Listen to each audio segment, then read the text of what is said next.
এটা হচ্ছে ধরেন এখানে হচ্ছে প্রথম ব্যক্তির অনুপাত, তারপরে হচ্ছে এখানে ধরলাম হচ্ছে দ্বিতীয় ব্যক্তির অনুপাত, আর এখানে হচ্ছে তৃতীয় ব্যক্তির অনুপাত।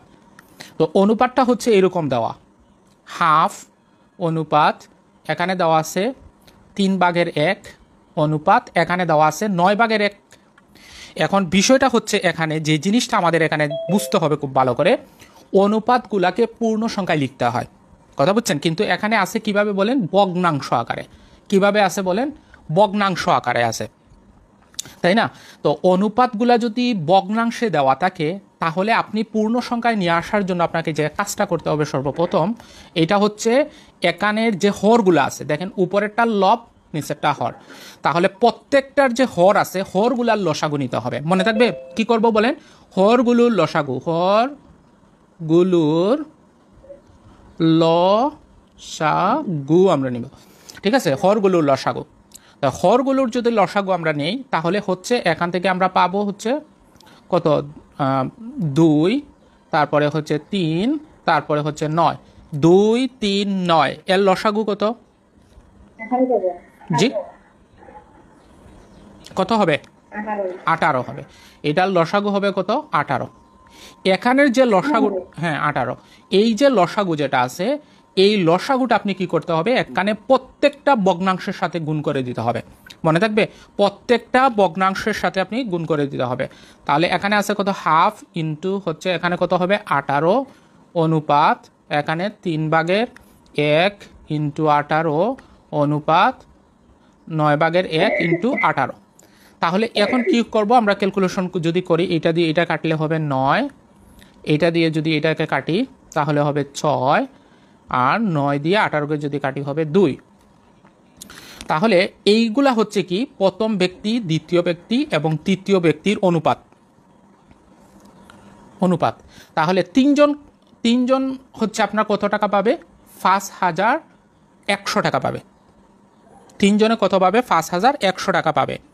তাহলে আপনাকে প্রথম ব্যক্তি কত পাবে, আমরা জানি অনুপাতগুলার যোগফল দিয়ে এটাকে ভাগ করে প্রত্যেক জনের কথা বের করে ফেলবো, এটা তো জানি আমরা, তাই না?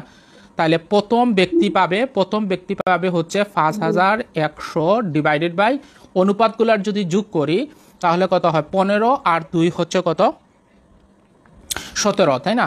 17। আমি এই জায়গাটা একটু মুছবো, হ্যাঁ এই জায়গাটা একটু মুছতেছি, আমাদের 17 হয়েছে কিন্তু মনে রাখেন। তাহলে আসেন প্রথম ব্যক্তি পাবে হচ্ছে 5100 ডিভাইডেড বাই 17 ইন্টু প্রথম ব্যক্তি কত ছিল জানি, কত ছিল প্রথমে, 9 ছিল, তাই না? 9। তাহলে আমরা কত হয়, এটা দিয়ে যদি এটা কাটি তাহলে হবে 3 0 3 নং 27, 2700। তাহলে দ্বিতীয় ব্যক্তি কত পাবে বলেন, দ্বিতীয় ব্যক্তি, এখন দেখেন একটা বিষয়, এখানে কিন্তু আমরা অনেকে এই কাজটা করি যে ওইটাকে বারবার লিখি না, ওইটাকে বারবার লেখার দরকার নাই তো আপনার, কেন? কারণ আপনি জানেন যে 5100কে আপনি 17 দ্বারা যদি ভাগ করেন তাহলে 300 আসবে, এটা আমরা জানি। তার মানে এটাকে বারবার লেখার দরকার নাই। তো আপনি এখানে কি করবেন, 300 দিবেন, 300 মানে এইটার সাথে আপনি কত গুণ করে দিবেন, 6 গুণ করে দিবেন, তাহলে হবে এখানে 1800। তাহলে তৃতীয় ব্যক্তি কত পাবে, তৃতীয় ব্যক্তি পাবে হচ্ছে, আবার 300 লিখবো আমরা, 300। তাহলে এখানে কত ছিল আগে, 2 ছিল, তাই না? 2 ছিল, তাহলে হবে কত, 600। এই আইডিয়াটা বুঝছেন কিনা সবাই বলেন, বুঝছেন? তাহলে এটার নিয়মটা কি ছিল, যদি ভগ্নাংশ আকারে অনুপাত দেওয়া থাকে তাহলে তাকে পূর্ণ সংখ্যায় নিয়ে আসতে হলে আমাদের কি করতে হবে, হরগুলার লসাগু নিতে হবে। এখন আপনাদেরকে চমৎকার একটা আইডিয়া দিব, খুবই চমৎকার একটা আইডিয়া দিব, ওইটা আগে ভালো করে শুনেন। আইডিয়াটা হচ্ছে এইরকম, দেখেন আপনি কি করবেন, আপনি এই প্রসেসটা ধরেন জানেন, আপনি এটার নিয়মটা জানেন, আপনি করবেন, ভালো কথা, কিন্তু আপনি যে কাজটা করবেন সর্বপ্রথম অপশন নিয়ে আগে গবেষণা করবেন, তাহলে অঙ্ক করতে আপনাদের জন্য সুবিধা হবে, ভালো করে বুঝেন। তাহলে আমাকে বলেন, এখানে ক আছে, খ আছে, গ আছে, গ আছে, তার মধ্যে আপনি একটা জিনিস খুব সূক্ষ্মভাবে একটা জিনিস দেখেন ভালো করে, এইটা কি 600 কি প্রথম জন, এখানে 1200 কি প্রথম জনে পায়, 2700 2700 প্রথম জনে পায়, 900 প্রথম জনে পায়। এখন দেখেন এইটা কিন্তু ভিন্ন, এইটার সাথে এইটার মিল নাই, এইটার সাথে এইটার মিল নাই, তাহলে চমৎকার। এখন আপনি কি করবেন, পরীক্ষায় কি আপনি 3 জনের মানই বের করবেন নাকি একজনের বের করলে চলবে বলেন? এখানে 3 জনের বের করতে হবে নাকি আপনার প্রথম জনেরটা বের করলে চলবে, বলেন, কে বলতে পারবেন?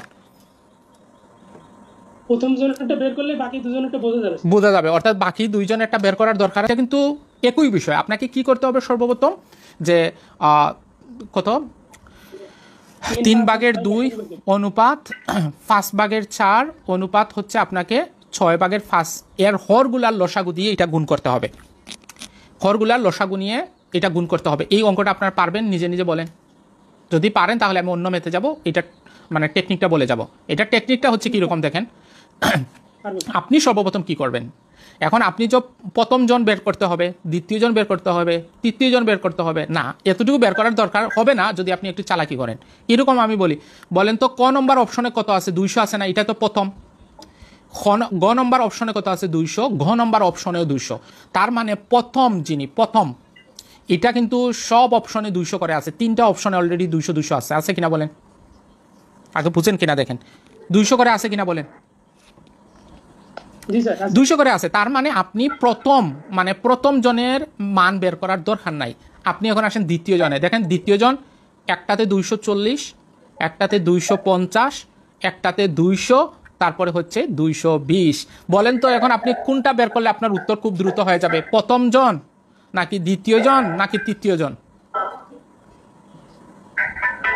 কারটা বের করলে দ্রুত হয়ে যাবে? দ্বিতীয় জন, তাই না? কারণ দ্বিতীয় জনের প্রত্যেকটা কি আলাদা আলাদা করা আছে, এই জন্য যেটা মিলবে ওইটা উত্তর হওয়ার সম্ভাবনা বেশি থাকবে। বুঝছেন কিনা বলেন? জি স্যার।